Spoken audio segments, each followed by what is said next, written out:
வணக்கம் நேயர்களே, ஸ்ரீ குபேரன் டிவி நேயருக்கு லக்ஷ்மிநாதன் அன்பு வணக்கங்கள். இப்போ நம்ம பார்க்க போகிறது பார்த்திங்கன்னா வார ராசி பலன் 22 நவம்பர்லேருந்து 28 நவம்பர் வரை எப்படி இருக்க போகுது பார்ப்போம்.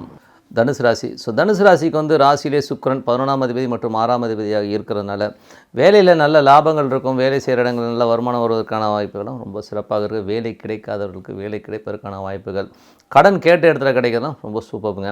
அதே மாதிரி உங்களது ராசி அதிபதி 2லேருந்து 3 போயிட்டார்.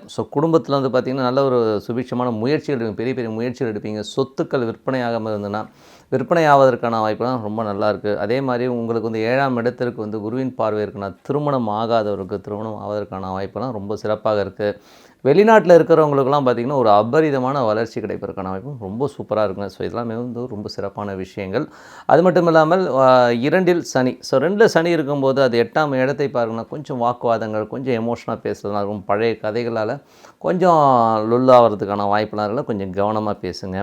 ஏன்னா வந்து பார்த்திங்கன்னா பழமையான விஷயங்கள், பழைய ஆளுங்க பழமையான விஷயங்களெல்லாம் அந்த மாதிரி விஷயங்கள் நடப்பதற்கான வாய்ப்புலாம் நிறைய இருக்குது. அதனால் கொஞ்சம் கவனமாக இருந்துக்கணும். அதே நேரத்தில் வந்து உங்களுக்கு வந்து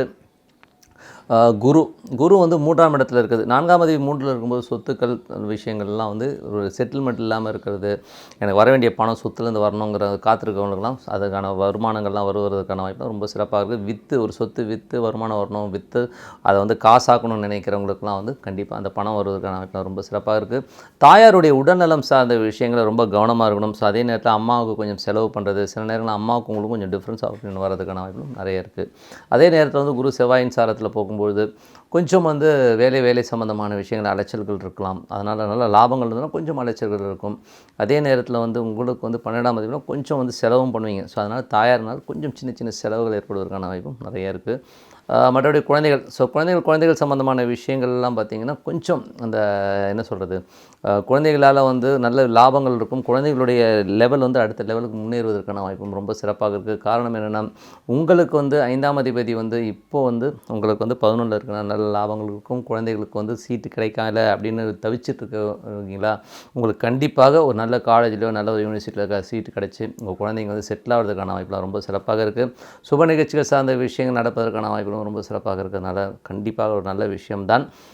மற்றபடி 6ல் வந்து ராகு இருக்கிறது, அதுவும் சூரியனுடைய சாரத்தில் இருக்கிறனால வெளிநாட்டில் இருக்கிறவங்களுக்கு நல்ல ஒரு வளர்ச்சியை கொடுக்கும். வெளிநாட்டு வேலை பார்ப்பவர்களுக்கு நல்ல பொருளாதார ரீதியில் நல்ல வளர்ச்சியை கொடுப்பதற்கான வாய்ப்பும் ரொம்ப சிறப்பாக இருக்குது. 7 வந்து பார்த்திங்கன்னா குரு பார்வை இருக்குன்னா திருமணம் ஆவதற்கான வாய்ப்புகள் இருக்குது. அதற்கான முயற்சிகள் எடுத்திங்கன்னா கண்டிப்பாக நடக்கும்.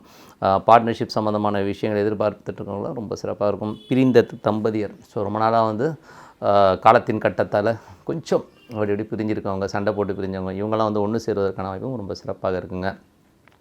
8 8ல் வந்து சனியின் பார்வை இருக்கனால கொஞ்சம் பார்த்து பேசணும். முதலே சொன்ன மாதிரி குடும்பத்தில் வந்து அதனால் சின்ன சின்ன சச்சரவு வர்றதுக்கான வாய்ப்புலாம் இருக்கிறனால கொஞ்சம் கவனமாக இருந்துக்கிறது ரொம்ப நல்லதுங்க. அதுக்கப்புறம் பார்த்திங்கன்னா உங்களுக்கு வந்து 9ஆம் அதிபதி வந்து 12ல் இருக்கனால வெளிநாட்டில் இருக்கும் ரொம்ப சிறப்பாக இருக்கும். மேற்படிப்பு ஒரு பெரிய கல்வி, பெரிய யூனிவர்சிட்டிக்காக கொஞ்சம் ட்ராவல் பண்ணி வெளிநாடோ வெளியூரோ சென்று படிப்பதற்கான வாய்ப்புலாம் நிறையவே இருக்குங்க.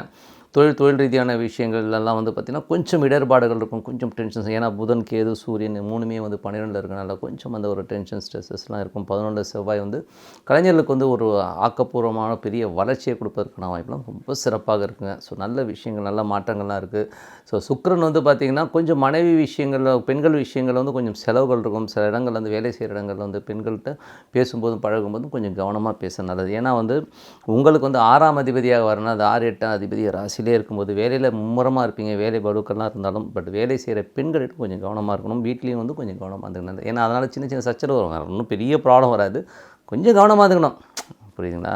புரியும்னு நினைக்கிறேன், வேற ஒன்றும் இல்லை. இதே நீங்கள் தனுசு ராசி பெண்களாக இருந்தால் நீங்களும் கொஞ்சம் அலர்ட்டாக இருந்துக்கணும். அதோட பேசும்போது கொஞ்சம் அலர்ட்டாக இருந்துக்கணும். மற்றபடி எல்லாமே சிறப்பு தான். இந்த வாரம் விசேஷம் ஒன்று பார்க்கும்போது 23ஆம் தேதி அன்றைக்கி சங்கடகர சதுர்த்தி அன்றைக்கி அந்த விநாயகர் வந்து அருகும்புல வந்து ஓம் மகானன்னு சொல்லிட்டு அந்த விநாயகர் போடுறது ரொம்ப சிறப்பான பலன்களை கொடுக்கும். 25ஆம் தேதி அன்றைக்கி சஷ்டி அன்றைக்கி முருகர் வழிபாடு. முருகர் வழிபாடு வந்து ரொம்ப சிறப்புங்க. அதுவும் வந்து பார்த்திங்கன்னா அதுவும் வந்து குழந்தை வரம் வேண்டி இந்த முருகர் சஷ்டி விரதம் இருக்கவங்களுக்கு அழகான குழந்தை பிறப்பதற்கான வாய்ப்புலாம் ரொம்ப சிறப்பாக இருக்குது. 27ஆம் தேதி நீங்கள் அஷ்டமி அன்றைக்கி காலபைரவர் பூஜை, அதுவும் ராகுகாலத்தில் பண்ணும்போது பகைவர்களை தகர்த்தெறிவர் காலபைரவர். இந்த வாரம் மட்டுமல்ல, வருகின்ற எல்லா நாட்களும் வருடங்களும் சிறப்பாக அமைய இறைவனை பிரார்த்துக் கொண்டு உங்களிடம் விடைபெறுவது உங்கள் லக்ஷ்மி நாராயணன். நன்றி, வணக்கம். ஸ்ரீ குபேரன் டிவியை பார்த்தமைக்கு நன்றிகள். மேலும் இது போன்ற தகவல்களை தெரிந்து கொள்ள ஸ்ரீ குபேரன் டிவியை சப்ஸ்கிரைப் செய்யுங்கள். மறக்காமல் பெல் ஐக்கானை கிளிக் செய்யுங்கள்.